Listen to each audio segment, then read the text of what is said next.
میں نے اکثر لوگوں کو دیکھا ہے کہ وہ لوگوں کے ساتھ زیادتیاں کر کے عبادتیں اور دعائیں مانگتے رہتے ہیں، اور ہم میں سے بہت سارے لوگ اس خوش فہمی میں رہتے ہیں اور اسی خوش فہمی میں جی رہے ہوتے ہیں کہ ہم صرف عبادت سے بخش دیے جائیں گے۔ آپ کا لہجہ اور رویہ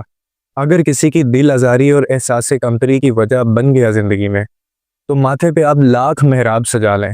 آپ جتنی مرضی عبادتیں کر لیں، مگر رہے گا وہ آپ کے کالے دل کا سیاہ حصہ اور سیاہ داغ کی طرح، کیونکہ حقوق الباد جو ہوتے ہیں نا، وہ تو اللہ بھی معاف نہیں کرتا جب تک کہ وہ بندہ خود معاف نہ کر دے۔ تو کبھی بھی کسی کا دل دکھانے سے پہلے، اس کو تکلیف دینے سے پہلے، اس کے ساتھ سخت رویہ اختیار کرنے سے پہلے یہ ضرور جان لیجئے گا کہ آپ کی عبادتیں ایک جگہ پہ ہیں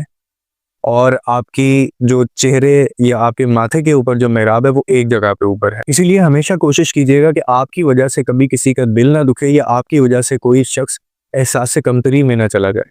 کیونکہ یہ